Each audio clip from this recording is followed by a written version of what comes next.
So I have something I want to share with all of you. It's kind of dark out. I didn't really want to wait until daylight in order to share this because I think it's pretty powerful.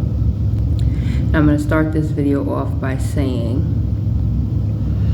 the moon is never not full. I'm going to say that again.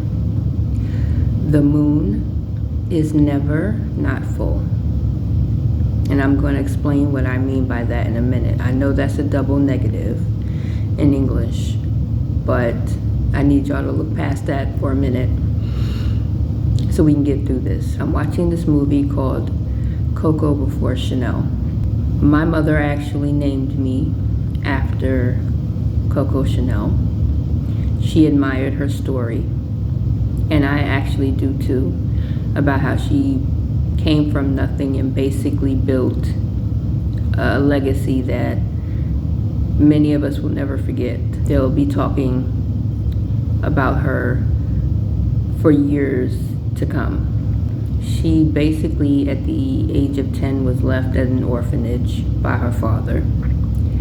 And it was because her mother had passed. And they don't tell that part in the story, in the movie. But from my own research about her life, I already knew that part. And she basically waited for her father to come back, and he never came back for her. Fast forward, she ends up a singer at a club. I forget the proper term for what type of singer she was, but basically a singer in a club, and a seamstress. And she ended up meeting this wealthy man at this club, and eventually ended up living with this wealthy man. And they connected because they both kind of, according to the movie, didn't really believe in love, right? Maybe for different reasons, but they had pretty similar background for the most part. He just happened to end up wealthy. While she's staying at his house, she ends up meeting this gentleman, and he takes a liking to her. While the wealthy man was in fact intimate with her, it wasn't really a romantic relationship per se. He was really busy keeping her around just to entertain his guests. And, you know, that whole friends with benefits type of concept, right?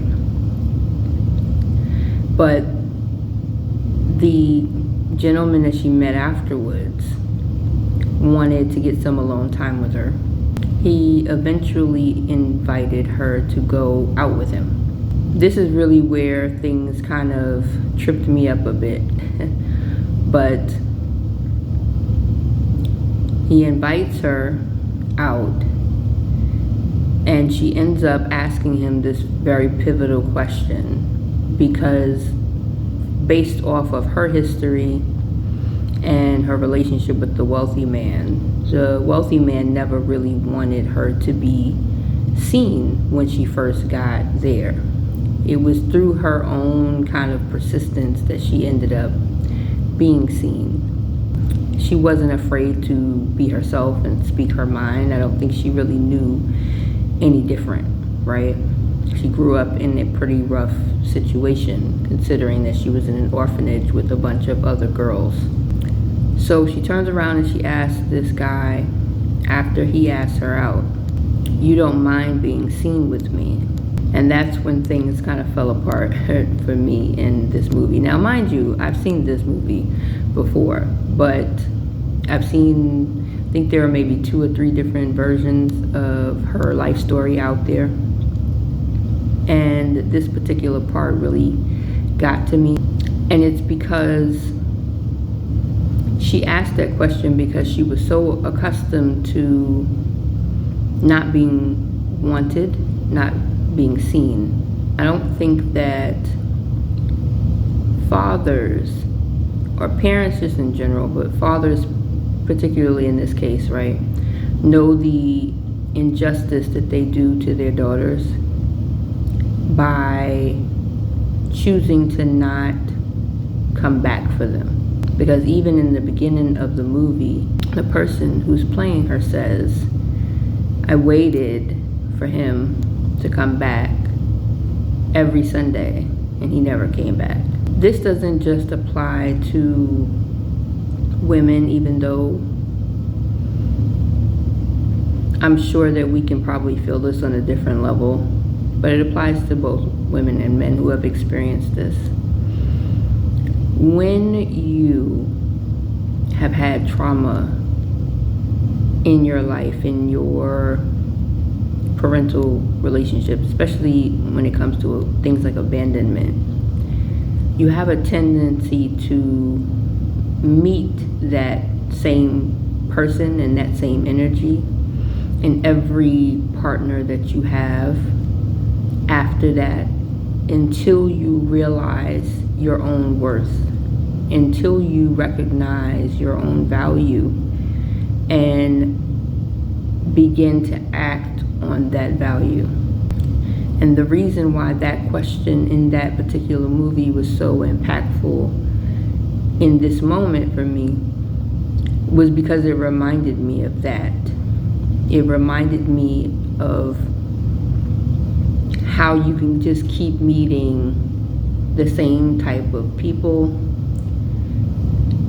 and when you do finally meet someone who does something different, it can almost be a culture shock to you. And I said all of that to say this.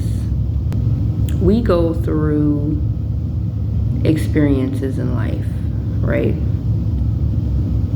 But those experiences are not us. They are not our souls. They are not who we are at our core. No matter how bad those experiences are, they may have communicated to us at one point or another, or so it seems, that we had no value or had less value.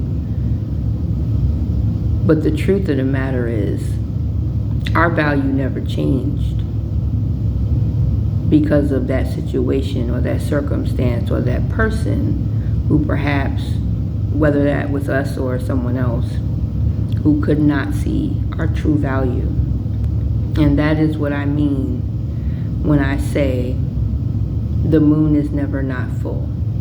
We are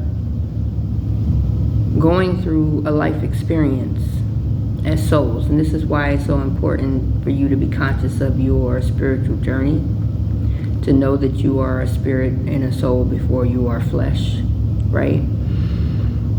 It doesn't matter the traumas that you've been through. Yeah, they do alter how you look at yourself, but when you were born perfect. I'm gonna say it again.